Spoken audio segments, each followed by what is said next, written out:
نحمده ونصلي على رسوله الكريم اما بعد اعوذ بالله من الشيطان الرجيم بسم الله الرحمن الرحيم الحمد لله رب العالمين الرحمن الرحيم مالك يوم الدين إياك نعبد وإياك نستعين اهدنا الصراط المستقيم صراط الذين أنعمت عليهم غير المغضوب عليهم ولا الضالين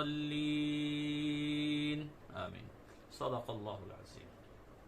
میرے محترم بھائیو، درس قرآن کا سلسلہ جاری ہے۔ آج سورہ فاتحہ کا تعارف آپ حضرات کی خدمت میں بیان کیا جائے گا۔ ترتیب کے لحاظ سے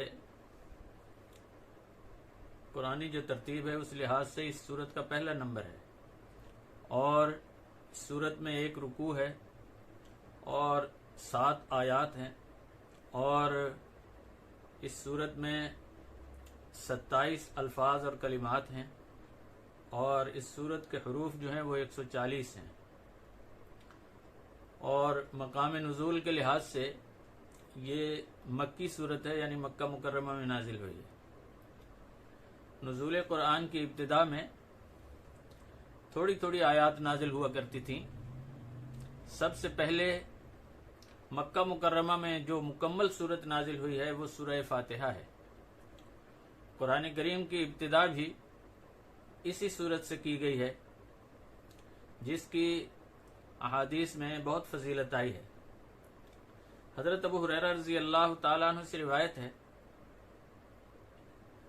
جس میں رسول اللہ صلی اللہ علیہ وسلم نے ارشاد فرمایا کہ مجھے اس ذات کی قسم جس کے دست قدرت میں میری جان ہے، سورہ فاتحہ جیسی سورت نہ تورات میں نازل ہوئی، نہ انجیل میں، اور نہ زبور میں، اور نہ قرآن میں اس سے پہلے نازل ہوئی۔ یہ وہی 7 مثانی یعنی بار بار پڑھی جانے والی 7 آیات ہیں جو اللہ تعالی نے مجھے عطا فرمائی ہیں۔ حضرت عبداللہ ابن عباس رضی اللہ تعالی عنہما روایت کرتے ہیں کہ ایک دن صحابہ اکرام کی ایک جماعت نبی پاک صلی اللہ علیہ وسلم کی خدمت میں حاضر تھی۔ حضرت جبرائیل علیہ السلام بھی آپ کے پاس بیٹھے ہوئے تھے کہ اچانک ایک دروازہ کھلنے کی آواز آئی۔ حضرت جبرائیل علیہ السلام نے آسمان کی طرف دیکھا اور کہا کہ یہ وہ دروازہ ہے جو آج پہلی بار کھلا ہے، اس سے پہلے کبھی نہیں کھلا تھا۔ روایت کرنے والے راوی بیان کرتے ہیں کہ اتنے میں ایک فرشتہ آسمان سے نازل ہوا، نبی کریم صلی اللہ علیہ وسلم کی خدمت میں حاضر ہو کر عرض کرنے لگا کہ اے اللہ کے نبی، آپ کو ایسے 2 نوروں کی خوشخبری ہو جو آپ سے پہلے کسی کو نہیں دیے گئے، ایک تو سورہ فاتحہ اور دوسرا سورہ بقرہ کی آخری آیات یعنی آخری رکوع۔ ان دونوں میں سے اگر ایک حرف بھی پڑھیں گے تو وہ نور آپ کو دے دیا جائے گا۔ حضرت انس رضی اللہ تعالیٰ عنہ نے فرمایا کہ سورہ فاتحہ افضل قرآن ہے۔ حضرت عبداللہ ابن جابر رضی اللہ تعالیٰ عنہ سے روایت ہے کہ رسول اللہ صلی اللہ علیہ وسلم نے فرمایا کہ جابر، کیا میں تمہیں ایک ایسی سورت نہ بتاؤں جو اللہ تعالیٰ نے بڑی عظمتوں کے ساتھ نازل کی ہے؟ حضرت جابر رضی اللہ تعالیٰ عنہ نے عرض کیا، یا رسول اللہ صلی اللہ علیہ وسلم، ضرور ارشاد فرمائیے۔ آپ صلی اللہ علیہ وسلم نے فرمایا کہ وہ سورہ فاتحہ ہے۔ راوی کہتے ہیں کہ میرا خیال ہے کہ رسول اللہ صلی اللہ علیہ وسلم نے فرمایا کہ یہ سورت ہر مرض کے لیے شفا ہے۔ اسی طرح عبد الملک بن عمر رضی اللہ تعالیٰ عنہ سے مرسلن روایت ہے کہ رسول اللہ صلی اللہ علیہ وسلم نے فرمایا کہ فاتحۃ الکتاب ہر مرض کی شفا ہے۔ تو ان احادیث سے معلوم ہوتا ہے کہ سورہ فاتحہ قرآن کریم کی وہ اہم ترین سورت ہے جو سارے قرآن کریم کے مضامین کا خلاصہ اور نچوڑ ہے۔ اللہ تعالی ہم سب کو سورہ فاتحہ کی حقیقی معرفت نصیب فرمائے اور اس کے انوارات سے ہمارے دلوں اور دماغوں کو روشن اور منور فرمائے۔ سورہ فاتحہ میں اللہ تعالیٰ کی حمد و ثنا ہے، اس کی ذات کی خوبیاں ہیں، احسان اور کرم کا اعتراف ہے، ایک ایسے انصاف کے دن کا یقین ہے جس میں ہر شخص کو اس کے اعمال کے مطابق جزا اور سزا دی جائے گی، اسی کی مخلصانہ عبادت اور بندگی اور زندگی کے ہر مرحلے پر اسی سے مدد کی طلب کی جائے۔ اس کے بعد اللہ سے راہ ہدایت اور تلاش حق کی آرزو ہے۔ اس میں رسالت کی عظمت کے ساتھ اللہ کے پیغمبروں اور نیک ہستیوں کی پیروی اور اتباع اور برے لوگوں کے برے اعمال سے بیزاری کا اظہار ہے، اور ان لوگوں کے راستے پر نہ چلنے کی عاجزانہ درخواست ہے جن پر اللہ تعالیٰ کا غصہ اور غضب نازل ہوا، یا جو لوگ صحیح راستے سے بھٹک کر اپنی منزل تک نہ پہنچ سکے۔ تو سورہ فاتحہ کی اسی اہمیت کی وجہ سے اس کو ہر نماز کی ہر رکعت میں پڑھنے کا حکم دیا گیا ہے۔ نبی پاک صلی اللہ علیہ وسلم کا ارشاد ہے، لا صلاۃ الا بفاتحۃ الکتاب، یعنی اس وقت تک نماز نہیں ہو سکتی جب تک اس میں سورہ فاتحہ نہ پڑھی جائے۔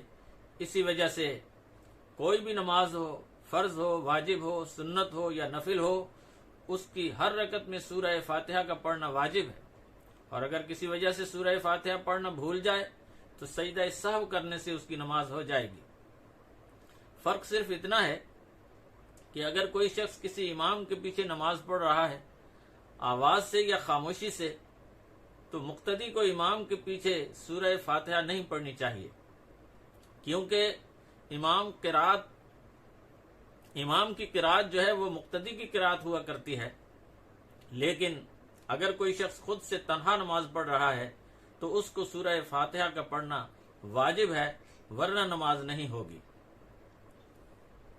قرآن کریم کی جتنی صورتیں ہیں نبی کریم صلی اللہ علیہ وسلم نے ان کے 2 یا 4 نام بتائے ہیں، لیکن سورہ فاتحہ کے اتنے زیادہ نام ہیں کہ ناموں کی کثرت اس سورت کی عظمت کی دلیل ہے۔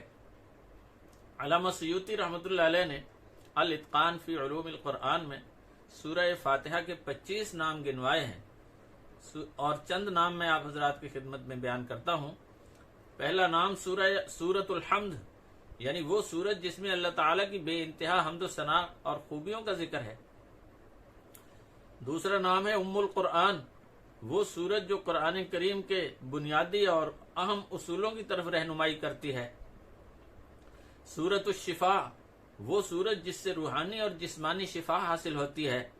سورۃ الکنز، وہ سورت جو قرآن کریم کے ابدی اصولوں کا انمول خزانہ ہے۔ سورۃ الاساس، وہ سورت جس کے بغیر قرآن کریم کی بنیادوں کو سمجھنا مشکل ہے۔ سورۃ الکافیہ، وہ سورت جو تمام لوگوں کی رہبری اور رہنمائی کے لیے کافی ہے۔ سورۃ الصلاۃ، وہ سورت جس میں دعا اور صراط مستقیم کی طلب پائی جاتی ہے۔ سورۃ المسئلہ، وہ سورت جس میں اللہ تعالیٰ نے بندوں کو اپنے اللہ سے مانگنے کا سلیقہ سکھایا ہے۔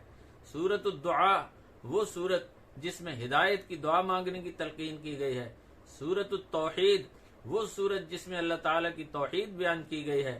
سورۃ السبع المثانی، وہ سورت جس میں 7 آیتیں ہیں جن کو بار بار پڑھا جاتا ہے۔ تو اللہ تعالیٰ مجھے اور آپ کو اور پوری انسانیت کو اس سورت کے احکامات پر عمل کرنے کی توفیق عطا فرمائے۔ وآخر دعوانا ان الحمد للہ رب العالمین۔